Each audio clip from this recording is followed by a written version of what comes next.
I have to admit, going into episode 23 of the case study of Vanitas, I thought it was the last episode. It feels like all the shows are ending right now, so my assumption in my brain was that this is the last episode, and so the entire episode I'm going, they're not going to resolve anything, are they? Are they going to like some nasty cliffhanger? But no, it didn't do that. We have one more episode left. But even still, I feel as almost as if all the big question that we obviously have right now is what the hell happened to Vanitas? What the hell happened to Luna? Because they're building it up so much, and I don't think we're going to get the answer with the season. I almost, if we don't get the answer with the next episode, I'm going to probably be a little upset. I want to admit that, because I feel like this episode, especially 23, was hitting on it so stinking hard. I want that answer now. Like, I want to know. It's like the joke that I always give with my brother whenever there's like some character that's really abrasive about answering a question. You're like, this dude had to have killed somebody. Like, this dude did something terrible. And then I'm having this feeling like it's not going to be that bad. It's not going to be that bad, is it? I think the only saving grace is that they hit on it with Mikhail saying that Vanitas had hypnotized himself to be that way. Like, the reason that Vanitas is discarding everything right now and saying, I will kill this person, is because he hypnotized himself to do that. It's not that he's heartless, it's that he's in a trance at the moment. And so that's the only saving grace that I have with not getting the answer and being so super aggressive right now. But either way, yeah. Unfortunately, I did record a episode 22 impressions, but it was just so late because of my travel last week that I just like, I'll wait until my next impressions. The main obvious big takeaway from 22 was that we finally learned why Vanitas is basically indestructible. I always had a kind of a feeling that he was going to be some sort of hybrid. Either that or that Moro did some kind of altercation to make him superhuman. Obviously, the answer is that he's been injected with the blue blood of Vanitas, of the Crimson Moon, of the Blue Moon vampire, which obviously has made him be able to heal very quickly, and obviously he's strong in a sense from that. But the big question mark came from 22 was obviously, despite Noe learning about this entire past of what Vanitas did to protect Mikhail and learning about Luna, which, apologies to everybody, this entire time I've been acting as if there's a Vanitas and a Luna. I've always thought there was two people in the past, but apparently no, it's just Luna, who is Vanitas, who is this person that saved Mikhail and Vanitas, or 69 and 71. The other history that we learn is obviously that Vanitas has a deep hatred for vampires because they killed his father, who he thought hated him because he, in birth, killed his mother. And so there's a little bit of hatred there as well. But the big looming thing was, why did he kill Luna? My assumption is obviously, and still to this point, even with 23, is that obviously they were going to die because of all the work that Moreau did against their bodies. Their bodies were destroyed. And so while Luna was looking for a way to help them, eventually it was coming to a point where he's like, I didn't want to do this, but I'm going to have to make you guys vampires of the Blue Moon.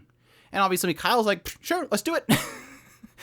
Vanitas didn't want to, because Vanitas did not like the idea of becoming what he hated, which was vampires. Now, I still have a sticking point of I don't understand why he was that stuck on that.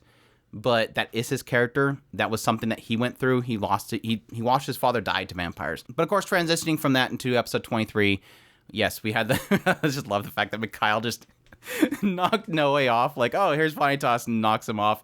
That transition to this whole aspect of Noe wanting to take the blood of Vanitas to find out what he did to the father, what he did to Luna, and to save Domi. Domi is still up there and she's still in danger, and Vanitas in response is very abrasive. Like, you got the wrong idea. We only had mutual, goals in mind. We're not friends or anything like that. If you're so stuck on saving Domi, let me just shoot her from there, and then you don't have to worry about her bewitching you anymore. It's like, ugh, this is that point where it's like, really? My mind was mixed, because it was like this mixture of, okay, maybe it's this thing where Vanitas is playing off a character just to make Mikhail think that he can't manipulate him. That way he'll just let Domi and Noe go.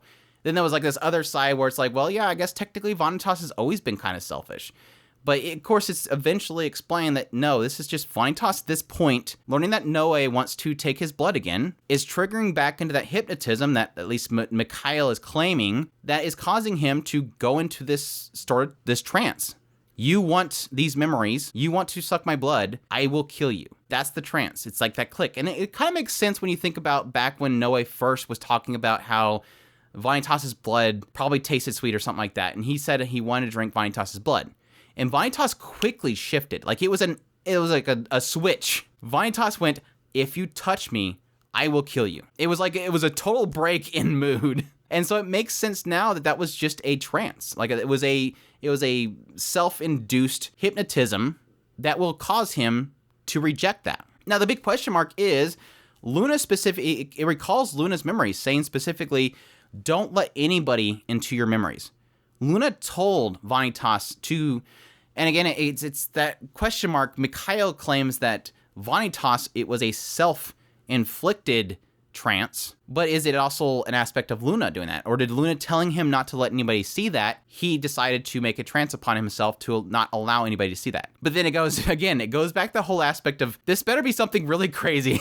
This is what I'm saying right now. Now, the case study Vanitas has not, the story itself has never really disappointed me. So I'm not going to doubt that the writer has something here. But it is one of those things where you're building this up so much. This reveal better be really good. Like, this better be something like, whatever Luna didn't want anybody to see, better be something really, really powerful. Better be something that is going to change the very fabric of society, because it seems like it's not just a case of, based on the idea that Luna is telling Vanitas, don't let anybody see this, leads me to believe that it's something that will affect society as a whole. Is this something to do with the world formula being changed? Is this something to do with, obviously Vanitas has some knowledge of the Queen.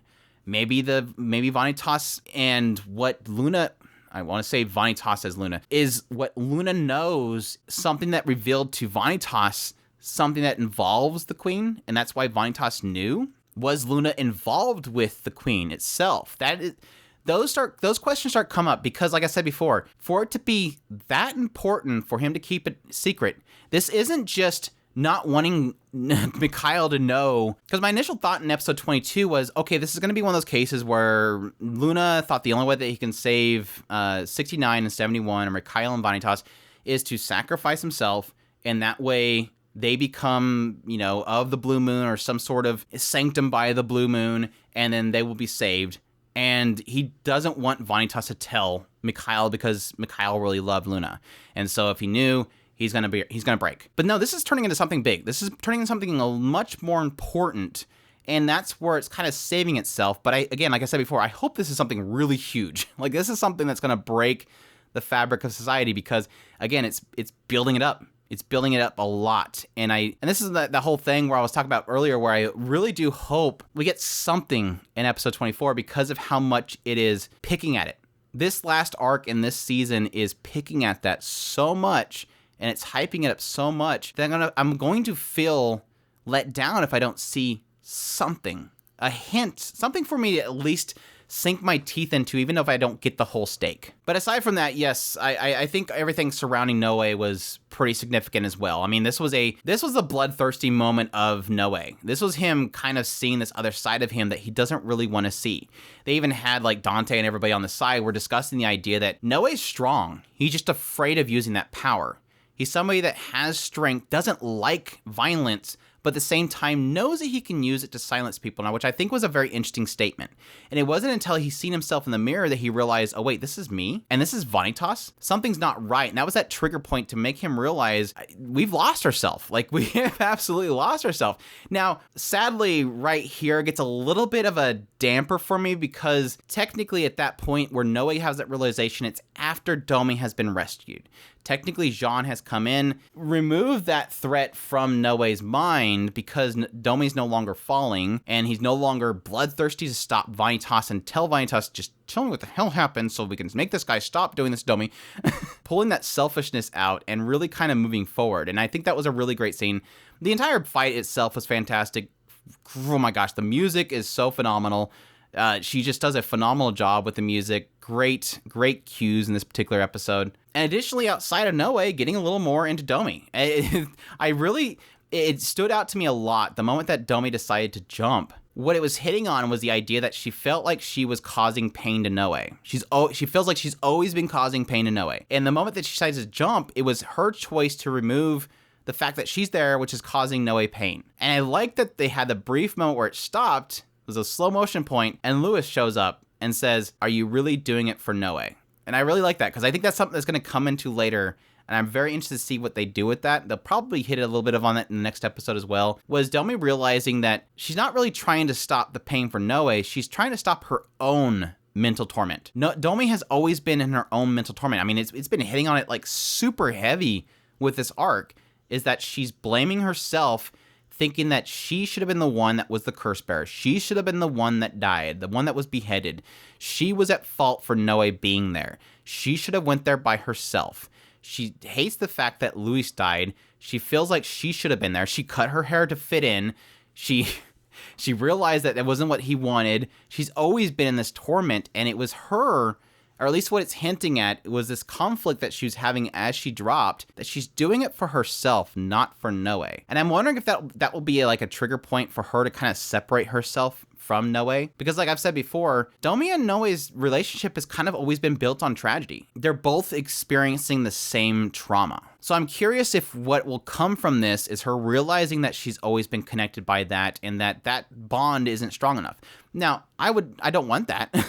I think that Domi and Noe are great, but at the same time, you do have to acknowledge that at some point. Also, another side note, it's important to acknowledge something that Mikhail said about essentially what he wants to do beyond this. He claims that he wants Vanitas to come with him. He says he's found somebody that claimed that they know how to bring back father. Who could that possibly be? Who could Mikhail possibly have heard from that said, I can bring back father. I can bring back Luna. Maybe Nanya. I'm just gonna I'm gonna throw a crazy wild guess here. It's probably Nanya. So that hints to us at least that Nanya is involved. And now, does that mean that Mikhail is a curse bearer? I don't think so. I don't think Nanya has had that. I don't think that has happened yet. Unless, obviously, because it goes in the whole question mark. I know some people are probably saying this right now. I acknowledge that technically we've not classified Vanitas and Mikhail as vampires. So yes, you can claim that they can't be curse bearers. But again, this goes into the whole question mark of how far did Vanitas and Mikhail go into the realm of becoming part of the clan of the Blue Moon? Are they just part of the clan of the Blue Moon because they have the blood? Are they actually some sort of vampire hybrid? Are they into the realm of vampires as they don't have the teeth? We don't really know, but we do know they have the blood. And if having the blood and being of the clan make you able to be cursed? That's the big question mark. They're not originally vampires, so maybe they might not have a true name to be corrupted. But it's a question mark there. Why would Nanya help if it is Nanya? And the assumption there is it is. I mean, who else is going around granting wishes? If it is Nanya, then why would it benefit Nanya to help Mikhail if Nanya can't get Mikhail's true name? It's a good question mark. And again, it does kind of hint on the possibility of Vanitas or Mikhail being corrupted in some way or becoming curse bearers. So it just adds another interesting element to the story. Even if you do kind of question one way or another, it is a really interesting question mark. Anyways, a lot of great little question marks to be added to the whole mix. Definitely I'm hesitantly looking for next week's episode. Obviously, it's a finale, so there's a big bummer there. I haven't heard of a second season yet. I would love more. This is another one of those ones where if I don't get another season announced, it's going to be really hard for me not to get into the manga, but it's been a great journey so far, and I'm looking hesitantly towards the last episode. I think they have way too much stuff that I want answered that I don't think is going to get answered, but either way, I'm looking forward to it. I hope you guys will join me for that. I thank you guys for checking out this video. If you enjoyed this video, definitely hit that like button down below. Comment, let me know what thought of all these theories. Do you think Vanitas and Mikhail can be corrupted? Do you think it's Nanya that's offering the revival of the father? All those questions, let me know what you guys think. As always, if you have not already, make sure to subscribe to the channel and keep up to date with all of the content that I release. I do episode by episode impressions for certain shows each week. I'll be doing reviews for all the shows of the winter season, as well as getting into the first impressions of the next season. I hope you guys will join me for that. As always, if you want to support us additionally, we have a link to our Patreon, tips link, and our merch site down in the description below. We appreciate everybody that supports us, and y'all take care.